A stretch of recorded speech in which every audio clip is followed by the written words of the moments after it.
Hello everyone, welcome back to auto journal India. मैं हूं मृणाल और आज मैं चला रहा हूं बलिनो जेटा। बलिनो जेटा बहुत दिन से बहुत लोगों ने कमेंट कर रखा था, डीएम में मैसेज कर रखा था, बलिनो जेटा को लाओ, बलिनो जेटा को लाओ। तो हमने सोचा ऐसा क्या खास है इस गाड़ी में कि सबको यही वाली वेरिएंट चाहिए। तो definitely after driving this for almost 100 kilometre मेरे को लग रहा है गाड़ी में बात तो है।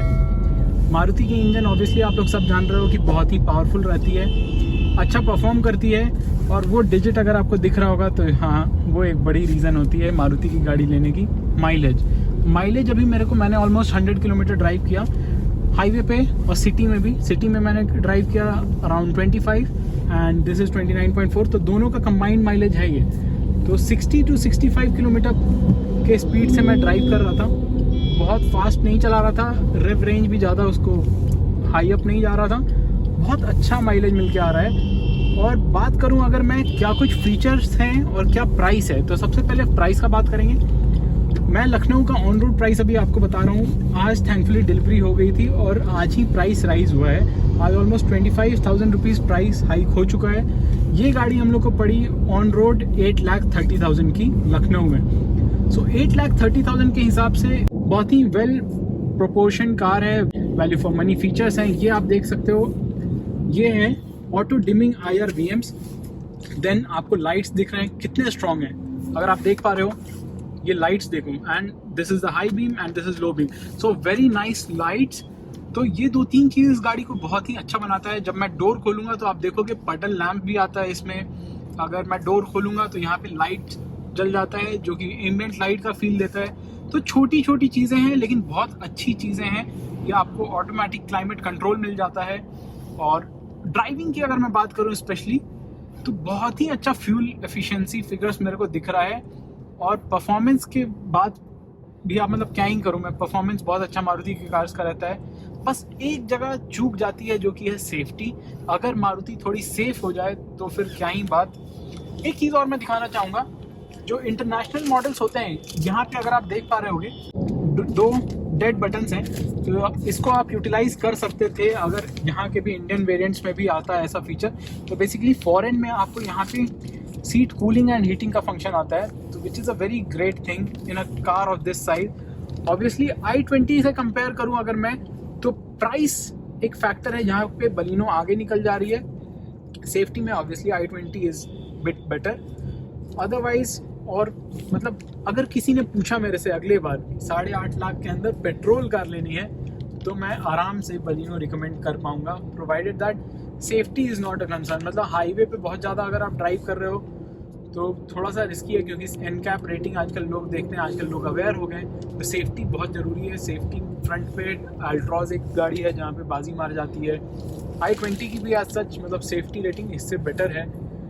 तो वेरी नाइस कार। स्टीयरिंग का अगर मैं बात करूँ तो स्टीयरिंग फीडबैक परफेक्ट मतलब very nice feedback from the steering. जैसा आपने पुराना वाला स्विफ्ट चलाया होगा, not the current version of Swift, पुराना वाला स्विफ्ट अगर आपने चलाया है उसके बाद इसको चला रहे हो तो आपको लगेगा कि हाँ सिमिलर है। मेरे पास रह चुकी है स्विफ्ट, तो मैं आपको बता रहा हूँ बहुत ही अच्छा लग रहा है चला के। मुझे याद आ गई मेरी स्विफ्ट की। और बाकी सारे जो फीचर्स एंड फंक्शंस हैं, आपको अगर मैं कार की कीज दिखाऊँ तो इस कार में आपको कीलेस एंट्री मिल जाता है और दोनों साइड पे ही डोर पे सेंसर्स हैं ओपन करने का। स्टार्ट स्टॉप बटन्स मिल जाते हैं। तो जेटा एक वैल्यू फॉर मनी वेरिएंट है मेरे हिसाब से। रैप करके दिखाता हूँ थोड़ा सा। हालांकि अभी 29.5 का माइलेज था, अब थोड़ा सा ड्रॉप करेगा ऑब्वियसली, लेकिन कोई सा भी गियर हो मतलब you can easily pick up the pace. तो ये बहुत अच्छी चीज़ है इस कार के बारे में। सीट्स का अगर मैं बात करूँ तो कंफर्टेबल होती ही हैं सारी मारुति की कार। जो ये सीट्स हैं, स्विफ्ट का हो गया, इसका हो गया, तो सीट्स कंफर्टेबल है। लॉन्ग ड्राइव पे अगर आप कहीं निकलो तो अच्छे माइलेज के साथ आप आराम से जा सकते हो, कोई दिक्कत नहीं है। ये वाली SHVS नहीं है, SHVS भी आपको ऑप्शन आता है। और जेटा के ऊपर भी ऑप्शन आता है अल्फा का।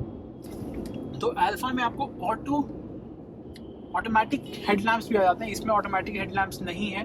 तो ये कुछ फीचर्स मिसिंग हैं इसमें।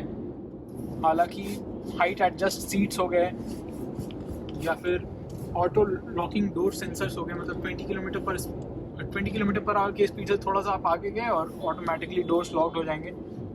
तो अच्छी लगी ये कार मुझे। यहाँ पे आपको मिल जाता है हैंड रेस्ट।